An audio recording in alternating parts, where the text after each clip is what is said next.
এই ভিডিওটো যদিও 6 চেমৰ ছাত্ৰ-ছাত্ৰীসকলৰ বাবে এটা গুৰুত্বপূৰ্ণ ভিডিও, সেকেন্ড আৰু ফ'ৰ্থ চেমৰ ছাত্ৰ-ছাত্ৰীসকলে এই ভিডিওটো চোৱাটো গুৰুত্বপূৰ্ণ। কাৰণ ইতিমধ্যে আমি গম পাইছোঁ যে ইউজিচিয়ে কৈছে যে সেকেন্ড আৰু ফ'ৰ্থ চেমৰ এক্সাম নহয়, অকল 6 চেমৰ এক্সাম হ'ব। কিন্তু বাই চান্স যদি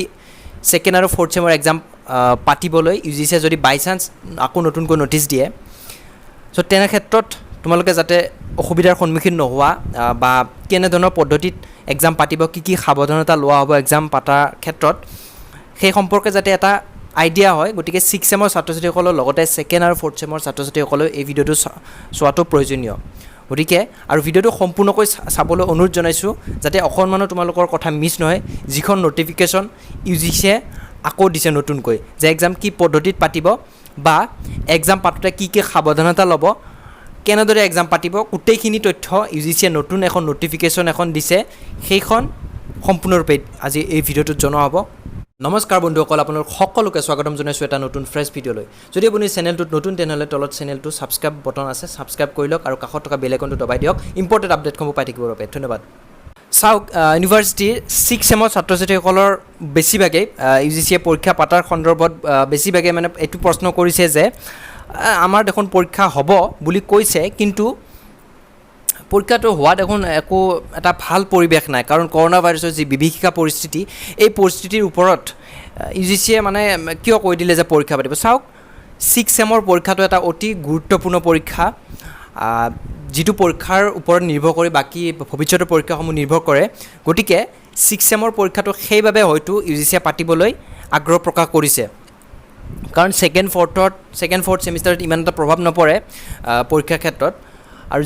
কিন্তু 6 চেমৰ পৰীক্ষাৰ ক্ষেত্ৰত প্ৰভাৱ পৰিব। গতিকে এই ক্ষেত্ৰত ইউজিচিয়ে ছাত্ৰ-ছাত্ৰীসকলৰ প্ৰতি সঁহাৰি জনাই কি সাৱধানতা ল'ব, কি ছেফটি ল'ব, সেই সম্পৰ্কে এখন নতুনকৈ নটিফিকেশ্যন দিছে। সেই নটিফিকেশ্যনখন আপোনালোকক মই এতিয়া দেখাই দিম, যাক কোৱা হয় standard operating procedure for conduct of examinations. মানে ষ্টেণ্ডাৰ্ড অপাৰেটিং প্ৰচিডিউৰ এটা পদ্ধতি, ষ্টেণ্ডাৰ্ড পদ্ধতি, এটা উত্তম পদ্ধতি, যে যি পদ্ধতিত এক্সামটো পাতিলে কোনো ধৰণৰ অসুবিধাৰ সৃষ্টি নহয় বা কাৰো একো অপকাৰ নহয়, ষ্টেণ্ডাৰ্ডভাৱে উত্তমভাৱে এটা পদ্ধতি অৱলম্বন কৰিবলৈ ইউজিচিয়ে নিয়ম কিছুমান দিছে। চাওক, এই নটিফিকেশ্যনখনত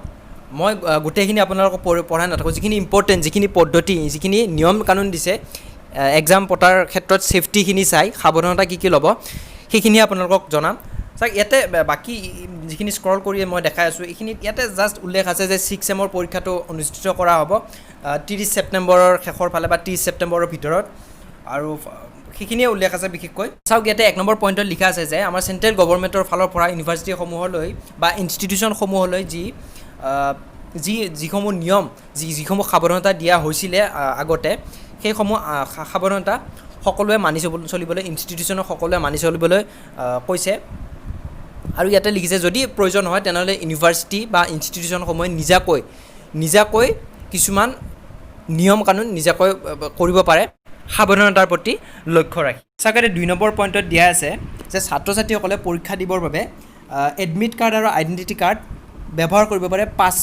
পাছ হিচাপত ব্যৱহাৰ কৰিব পাৰে, যাতে তেওঁলোকে কোনো ধৰণৰ অসুবিধাৰ সন্মুখীন নহয় চলা ফুৰা কৰাত, বা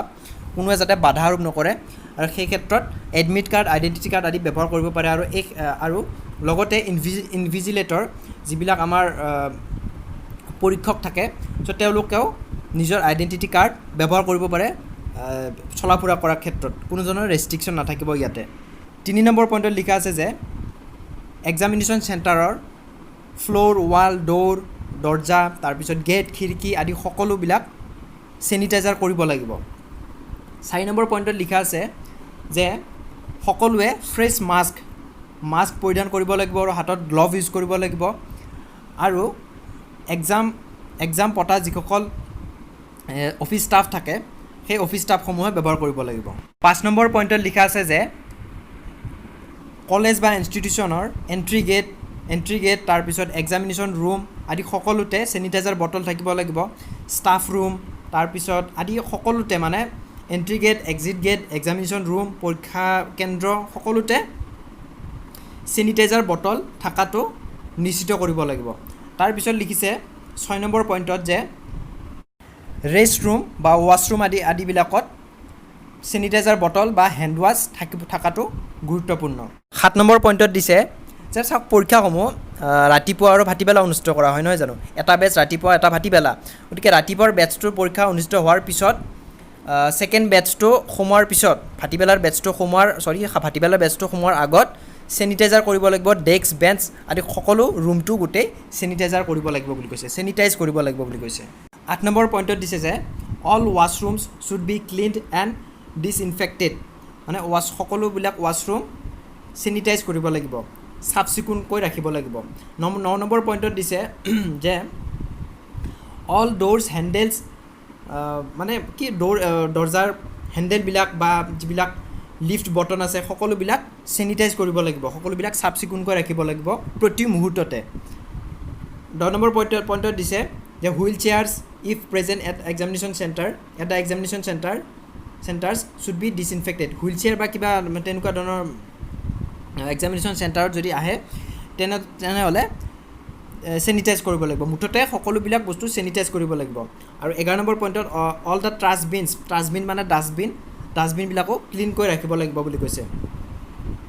12 নম্বৰ পইণ্টত দিছে staff verification and staff declaration as suggested below' must be done as soon as they report at the centre মানে ষ্টাফ ভেৰিফিকেশ্যন পৰীক্ষা অনুষ্ঠিত কৰা যিসমূহ ষ্টাফ থাকে তেওঁলোকৰ ভেৰিফিকেশ্যন কৰাৰ পিছত তেওঁলোকৰ মানে কিবা যদি বেমাৰ আজাৰ থাকে বা জ্বৰ কাহ এইবিলাক হৈ থাকিলে তেওঁলোকক পৰীক্ষা কেন্দ্ৰত মানে সোমাব দিয়া নহ'ব সেইটো কথা কৈছে আৰু তেওঁলোকৰ থাৰ্মোগানেৰে তেওঁলোকৰ দেহৰ উত্তাপটো জ্বৰ হৈছে নে নাই সেইবিলাক চেক কৰা হ'ব গতিকে সম্পূৰ্ণৰূপে এটা সাৱধানতা ভালদৰে লোৱা হ'ব বুলি কৈছে তাৰপিছত 13 নম্বৰ পইণ্টত দিছে যে ক্লিনিনেছ মানে এটা কৈছে চাফ চিকুণতা আৰু হাইজেনিক কণ্ডিশ্যন বৰ্তাই ৰাখিবলৈ কৈছে গোটেইখিনি মানে গোটেই ইনষ্টিটিউশ্যনটোতে বা পৰীক্ষা কেন্দ্ৰ সম্পূৰ্ণ গোটেই মানে এৰিয়াটোতে চাফ চিকুণতা অৱলম্বন কৰিবলৈ কোৱা হৈছে আৰু ইয়াত 14 নম্বৰ পইণ্টত দিছে যে প্ৰপাৰ চিম্বল পোষ্টাৰ মানে গোল পইণ্ট যে দিয়া মানুহে যে ইয়াতে আপুনি থিয়া হওক ইয়াতে ইমান দূৰত্বত আপুনি থিয়া হওক গোল চাইনবিলাক দিব দিছে আৰু মানে ক'ত যাব পাৰি ক'ত যাব নোৱাৰি ৰেষ্ট্ৰিক্টেড এৰিয়া গোটেইখিনি মানে চিম্বল হিচাপে ইনষ্টিটিউশ্যনখনত চিম্বলবিলাক বঢ়িয়া ধুনীয়াকৈ আঁকিব লাগিব আৰু তাতে মানে সেইখিনি নিয়ম মানিব লাগিব সেইটো কথা কৈছে যাতে ছ'চিয়েল ডিষ্টেঞ্চিংটো মেইনটেইন হয় ছ'চিয়েল ডিষ্টেঞ্চ আৰু 15 নম্বৰ পইণ্টত দিছে যে আৰোগ্য সেতু এপ এইটো সকলোৱে ইনষ্টল কৰাটো জৰুৰী বুলি কৈছে গতিকে আৰু 17 নম্বৰ পইণ্টত দিছে 16টো আপোনালোকক কৈছে যে থাৰ্মেল স্কেনাৰ চেনিটাইজ এইবিলাক ফেচ মাস্ক হেণ্ড গ্লভ হাত মোজা এইবিলাক সকলোৱে ল'ব লাগিব ষ্টুডেণ্টে হওক বা অফিচ ষ্টাফে হওক আৰু ষ্টুডেণ্টসকলক কৈছে যে ফ্ৰেছ ফেচ মাস্ক দিব লাগিব ইনভিজিলেটৰসকলে তেনেধৰণৰ কথা কৈছে আৰু 17 নম্বৰ পইণ্টত কৈছে avoid crowding at entry and exit point মানে ক্ৰাউডিং মানে তাতে গোট খাই থাকিব নোৱাৰে মানুহ এক্সিট আৰু এণ্ট্ৰি পইণ্টত সেইটো কথা কৈছে গোট খাই থাকিব নালাগে মানে পাতলীয়াকৈ এটাকৈ অহা যোৱা কৰিব লাগিব তেনেকুৱা ধৰণৰ পদ্ধতি কৰিবলৈ কৈছে 18 নম্বৰ পইণ্টত কৈছে opening all the gates of entry and exit in case সকলো মানে এটাতকৈ যদি বেছি গেট আছে কলেজ বা ইনষ্টিটিউশ্যনখনত সকলোবিলাক গেট খুলি থ'বলৈ কৈছে যাতে মানে কি হেঁচা ঠেলি নহয় চাওক ইয়াতে মেইন কথা কৈছে যে পৰিষ্কাৰ পৰিচ্ছন্নতা চাফ চিকুণতা চেনিটাইজাৰ ব্যৱহাৰ ছ'চিয়েল ডিষ্টেঞ্চিং এইখিনিৰ কথাই কৈছে গতিকে এনেধৰণৰ পদ্ধতিৰে পৰীক্ষাটো অনুষ্ঠিত কৰা হ'ব বুলি বুজিছে গাইডলাইন নিয়মাৱলীসমূহ দিছে যিবিলাক আমাক ইতিমধ্যে কৈ আহিছে টিভি চেনেল বা আমাৰ চৰকাৰে যিবিলাক কৈ আছে নিয়মাৱলী এইবিলাক নিয়মাৱলীয়ে UGCয়ে নিজস্ব ধৰণে প্ৰকাশ কৰিছে গতিকে এইখিনিয়ে নিয়মাৱলী আপোনালোকক বৰ্তমানলৈকে দিছে আৰু যদি কিবা আপডেট আহি থাকে মই আপোনালোকক দি থাকিম গতিকে চেনেলটো ছাবস্ক্ৰাইব কৰি ল'ব ধন্যবাদ ভিডিঅ'টো চোৱাৰ বাবে